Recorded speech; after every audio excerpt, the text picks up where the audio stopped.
नमस्कार दोस्तों, स्वागत है आपका आज के मुख्य समाचार में, जिसमें सबसे पहली बड़ी खबर में जिक्र होगा भारत और चीन का, जिसमें आपको बताएंगे कि एलएसी पर तनाव के बीच वायुसेना है मुस्तैद। मिराज और सुखोई और रफाल ने भर दी है उड़ान, जिसके बाद लद्दाख में भारतीय वायुसेना ने संभाल लिया है मोर्चा और चीन के यहाँ पर होश उड़ गए हैं। इसी के साथ दूसरी बड़ी खबर में आपको बताएंगे कि रक्षा मंत्री राजनाथ सिंह देश को समर्पित करेंगे 43 पुल और रक्षा के लिहाज से समझिए इनका महत्व। और तीसरी बड़ी खबर में जिक्र होगा कि भारत ने किया स्वदेशी पृथ्वी 2 मिसाइल का सफल परीक्षण और ये मिसाइल अंधेरे में भी चीन को सबक सिखा सकता है। जी हाँ दोस्तों, बेहद बड़ी खुशखबरी, भारत के लिए बेहद बड़ी कामयाबी यहाँ पर मिल चुकी है।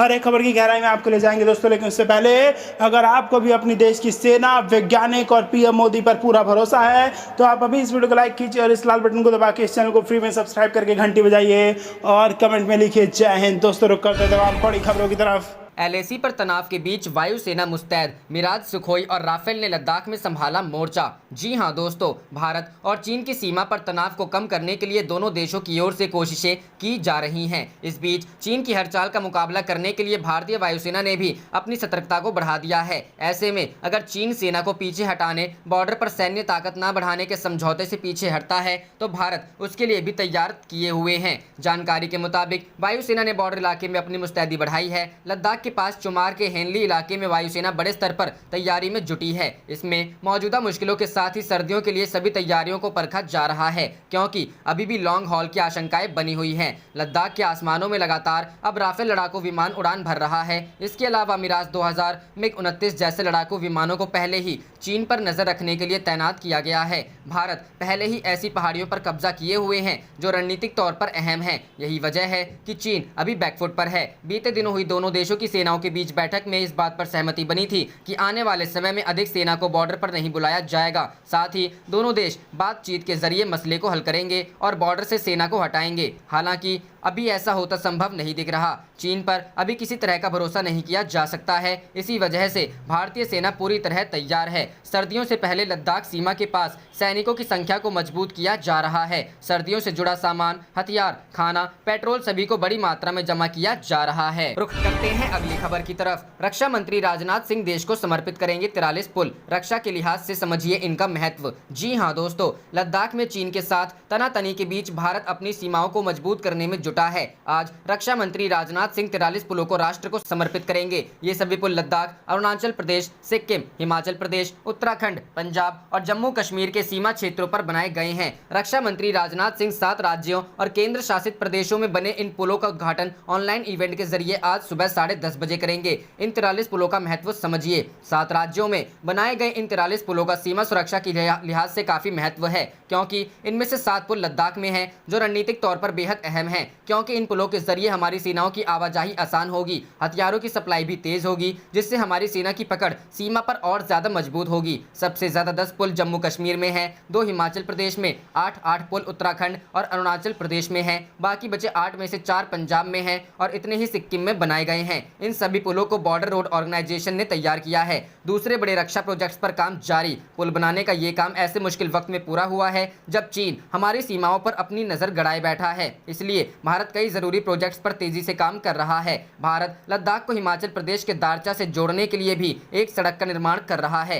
ये सड़क सैकड़ों की आड़ी तिरछी बर्फीली चोटियों से होती हुई गुजरेगी। 290 किलोमीटर लंबी ये सड़क लद्दाख क्षेत्र में सेना के आवागमन और हथियारों को ले जाने में मददगार साबित होगी। इससे कारगिल क्षेत्र का संपर्क भी बेहतर होगा। रुख करते हैं अगली खबर की तरफ। भारत ने किया स्वदेशी पृथ्वी 2 मिसाइल का सफल परीक्षण, अंधेरे में मार करने में सक्षम। जी हां दोस्तों, भारत ने सेना से अभ्यास परीक्षण के तहत बुधवार को देश में विकसित पृथ्वी 2 मिसाइल को ओडिशा के एक केंद्र से सफल रात्रिकालीन प्रायोगिक परीक्षण किया। सतह से सतह पर मार करने वाली यह मिसाइल परमाणु आयुध ले जाने में सक्षम है। रक्षा सूत्रों ने बताया कि चांदीपुर स्थित एकीकृत परीक्षण केंद्र से इस अत्याधुनिक मिसाइल को अंधेरे में दागा गया और परीक्षण सफल रहा, जिसने सभी मानकों को प्राप्त कर लिया। रक्षा अनुसंधान एवं विकास संगठन के एक अधिकारी ने बताया कि 350 किलोमीटर की दूरी तक मार करने वाली इस मिसाइल को आईटीआर के प्रक्षेपण परिसर 3 से एक मोबाइल लॉन्चर से दागा गया। परीक्षण को नियमित अभ्यास करार देते हुए उन्होंने कहा कि मिसाइल के प्रक्षेपण पथ पर रडारों, इलेक्ट्रो ऑप्टिकल ट्रैकिंग प्रणाली और टेलीमेट्री केंद्रों से नजर रखी गई, जिसने सभी मानकों को प्राप्त कर लिया।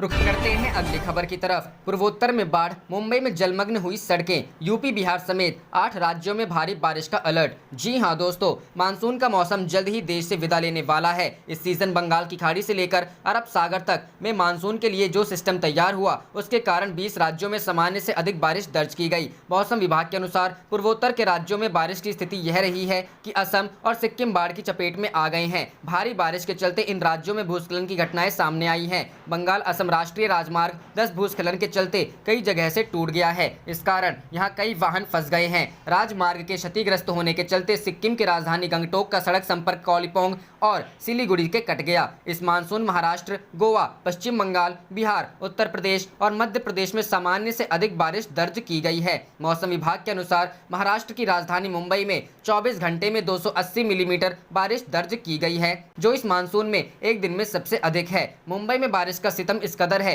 कि बीएमसी को दफ्तरों की छुट्टी का ऐलान करना पड़ा। वहीं लंबी दूरी की ट्रेनों को या तो रद्द कर दिया गया या फिर उनके रूट में बदलाव किया गया। बारिश के चलते सड़कें, रेलवे ट्रैक और निचले इलाके डूब गए हैं। बारिश के कारण हाई कोर्ट और सत्र अदालतों में कामकाज ठप रहा है। मौसम विभाग ने महाराष्ट्र, पश्चिम बंगाल, गोवा, उत्तर प्रदेश, बिहार समेत 8 राज्यों में आज भारी बारिश का अलर्ट जारी किया है। इसके अलावा उत्तर प्रदेश में बिजली गिरने और बादल फटने की भी चेतावनी दी गई है। विभाग के अनुसार निम्न दबाव का क्षेत्र अब पूर्वी मध्य प्रदेश तक पहुंच चुका है। धीरे धीरे चक्रवाती हवाएं भी आगे बढ़ रही हैं। महाराष्ट्र के तटीय भागों से ट्रफ रेखा मध्य प्रदेश और पूर्वी उत्तर प्रदेश होते हुए बिहार तक बनी है। उत्तर पूर्व और इससे सटे पूर्वी बंगाल में बंगाल की खाड़ी से तेज, नम और दक्षिण पश्चिम की हवाओं का रूपांतरण शनिवार तक होने की संभावना है। विभाग के अनुसार उप हिमालयी पश्चिम बंगाल, सिक्किम, कोंकण, उत्तर प्रदेश और बिहार के कुछ हिस्सों में भारी से बहुत भारी वर्षा जारी रहेगी। मौसम विभाग ने बुधवार को एक बयान जारी कर कहा कि आईएमडी मानसून के सितंबर 28 तक खत्म होने का कोई आसार नहीं दिख रही है।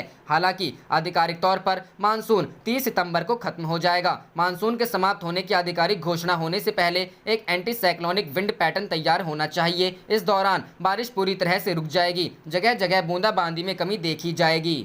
रुक करते हैं अगली खबर की तरफ। नेपाली जमीन पर चीनी कब्जे को लेकर ओली सरकार ने की लीपा पोती। जी हां दोस्तों, चीन के नेपाली भूमि पर कब्जा करने और वहां इमारतें बनाने की खबर को नेपाल की सरकार ने सिरे से खारिज कर दिया है। नेपाल की सरकार ने कहा है कि उसकी सीमा में चीन ने अतिक्रमण कर कोई इमारत नहीं बनाई है। नेपाल की राजधानी काठमांडू में बुधवार को चीनी कब्जे के खिलाफ लोगों ने सड़कों पर उतरकर विरोध प्रदर्शन किया था। नेपाल की मीडिया रिपोर्ट्स के मुताबिक नेपाल के हुमला जिले में सीमा स्तंभ से 2 किलोमीटर भीतर नेपाली भूमि कब्जा करके चीन के सैनिकों ने 9 भवनों का निर्माण किया है। इतना ही नहीं, वहां नेपाली नागरिकों के प्रवेश पर भी प्रतिबंध लगा दिया है। चीन का दावा है कि ये इमारतें जहां बनाई गई हैं वह चीन के ही भूभाग में पड़ता है, जबकि नेपाली मीडिया रिपोर्ट्स में कहा गया है कि 11 नवंबर की सीमा स्तंभ को ही गायब कर दिया गया है और चीन ने नेपाली भूमि अतिक्रमण करते हुए इन भवनों का निर्माण किया है। हालांकि नेपाल की सरकार ने अपनी जमीन पर चीन के अतिक्रमण से इनकार किया है। नेपाल के विदेश मंत्रालय ने बुधवार को जारी बयान में कहा कि कथित तौर पर नेपाल के हुमला क्षेत्र में बनाई गई इमारतें असल में नेपाल चीन सीमा से 1 किलोमीटर दूर चीन के इलाके में स्थित है।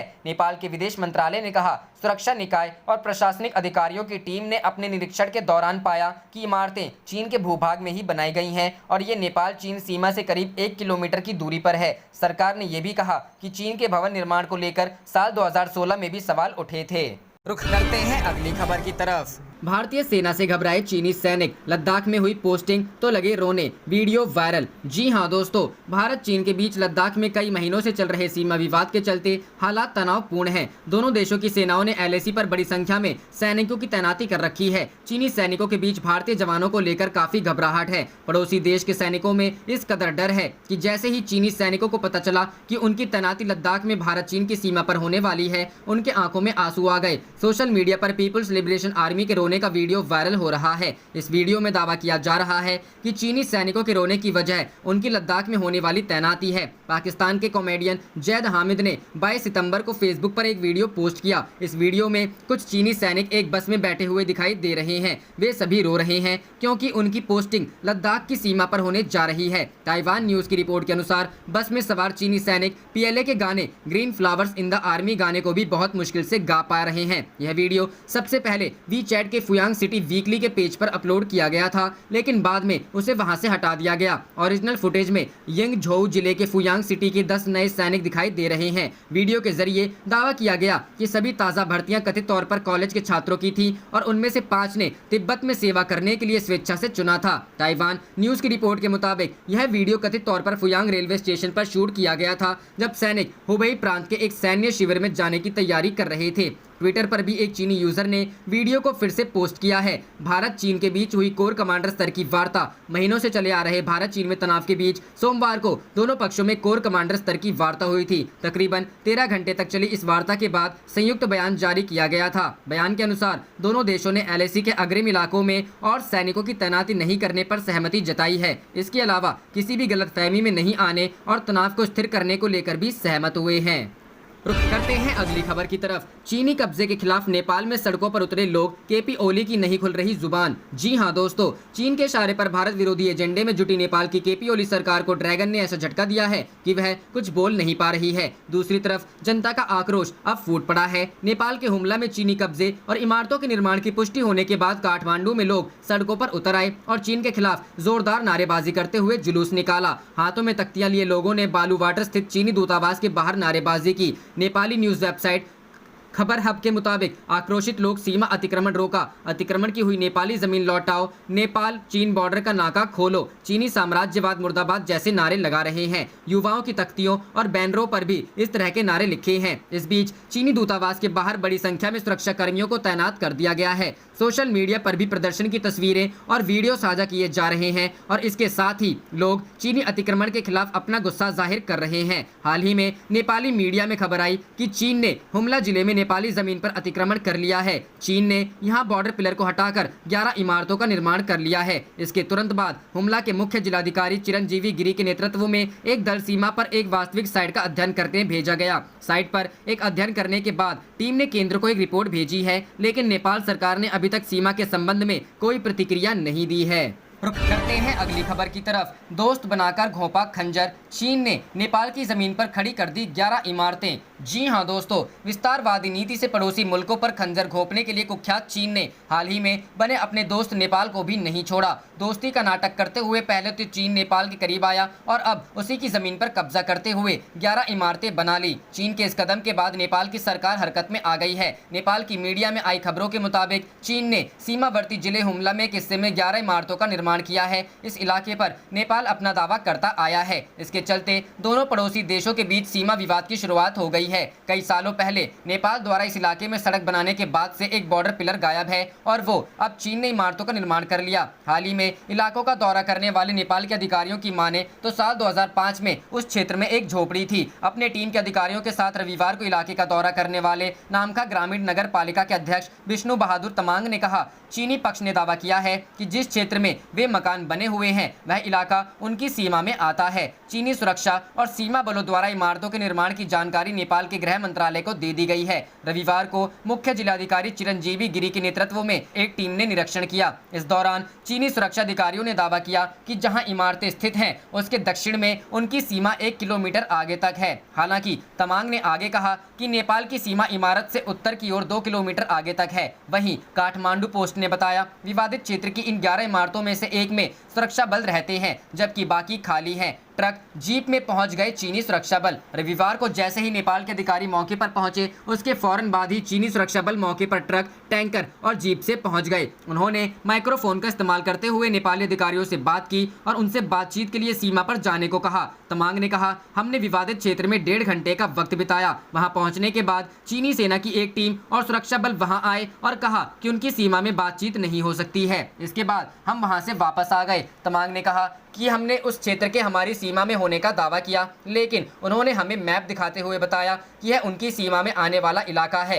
हरकत में आया गृह मंत्रालय। मामले की जानकारी मिलते हुए गृह मंत्रालय पूरी तरह से हरकत में आया। मंत्रालय ने सरकारी अधिकारियों, सुरक्षा एजेंसी के प्रमुख, हुमला से नामका ग्रामीण नगर पालिका के स्थानीय सरकारी प्रतिनिधियों को निरीक्षण करने और एक रिपोर्ट सौंपने के लिए वहां पर भेजा। इस रिपोर्ट के इस सप्ताह के अंत तक आने की उम्मीद है। हुमला के सांसद चक्का बहादुर लामा का कहना है कि क्षेत्र में एक बॉर्डर पिलर गायब होने के बाद इस विवाद ने जन्म लिया है। लामा ने कहा, जब तक दोनों पक्ष गायब हुए पिलर की जगह का पता नहीं लगा सकेंगे तब तक यह विवाद जारी रहेगा। लगभग 12 साल पहले नेपाली क्षेत्र में सड़क निर्माण के दौरान पिलर डैमेज हो गया था।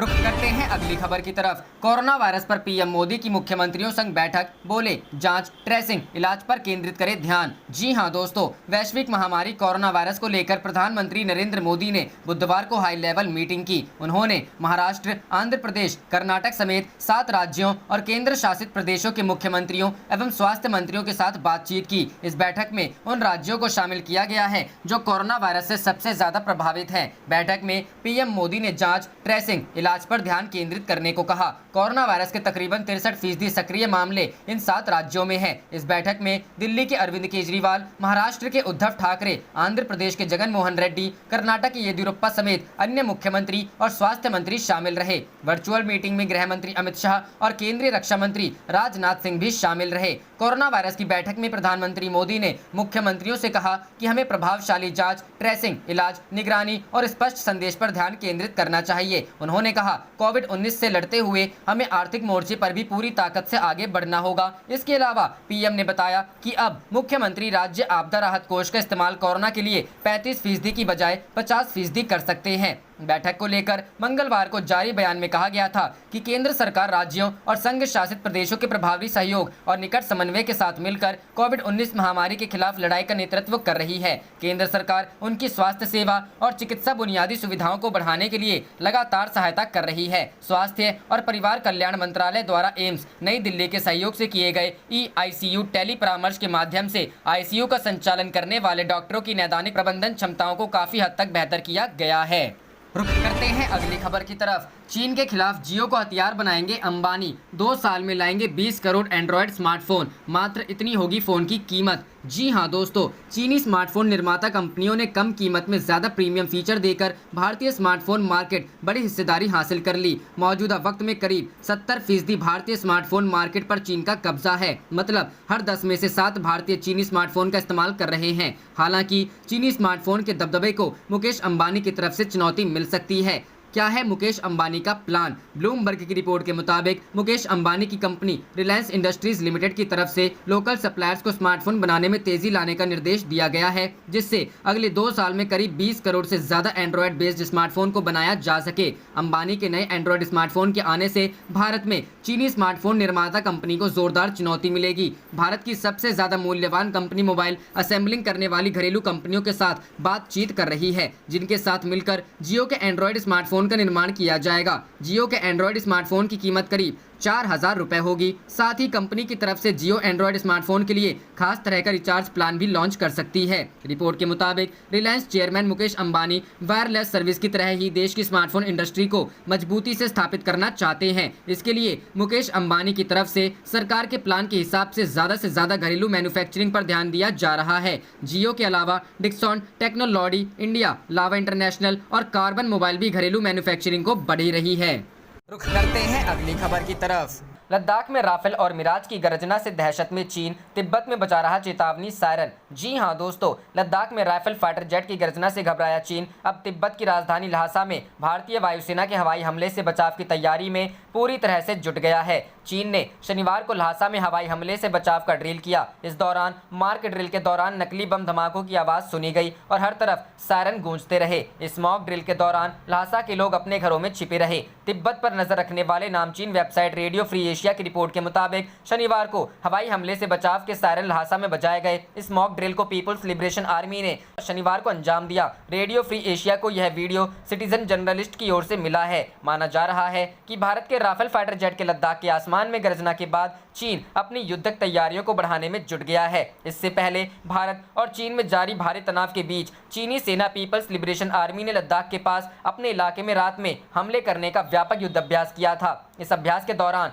चीनी तोपों ने जहां गोले बरसाए, वहीं जमीन से हवा में मार करने वाली मिसाइलों का भी परीक्षण किया गया। चीनी सेना के एयर डिफेंस सिस्टम ने दुश्मन के हवाई जहाजों को भी मार गिराने का अभ्यास किया था। चीन के सरकारी भोपू ग्लोबल टाइम्स ने एक वीडियो जारी करके बताया कि तिब्बत सैन्य कमांड के चीनी सैनिकों ने रात में हमले का व्यापक अभ्यास किया है। यह अभ्यास समुद्र तल से 4500 मीटर की ऊंचाई पर किया गया। इस दौरान ही चीनी सेना ने सतह से हवा में मार करने वाली मिसाइलों, रॉकेट और हॉविट्जर तोपों का इस्तेमाल किया। चीनी एयर डिफेंस सिस्टम ने फाइटर जेट को मार गिराने का अभ्यास किया। चीन ने यह युद्ध अभ्यास ऐसे समय पर किया है जब भारत का सबसे आधुनिक फाइटर जेट राफेल लद्दाख के आसमान में उड़ान भर रहा है। सूत्रों के मुताबिक राफेल पायलटों ने अंबाला से लद्दाख तक विमानों को उड़ाया। दरअसल ये एक प्रैक्टिस के तौर पर किया गया। ऐसा इसलिए किया जा रहा है ताकि राफेल पायलट वहां के मौसम और वातावरण से परिचित हो जाएं। अगर चीन किसी भी तरह की गुस्ताखी करे और राफेल की जरूरत पड़े तो उसके पायलट इस वातावरण से पहले ही परिचित हों। रविवार को रक्षा सूत्रों ने कहा कि सीमा पर कुछ मिराज विमान भी उड़ान भरते देखे गए हैं।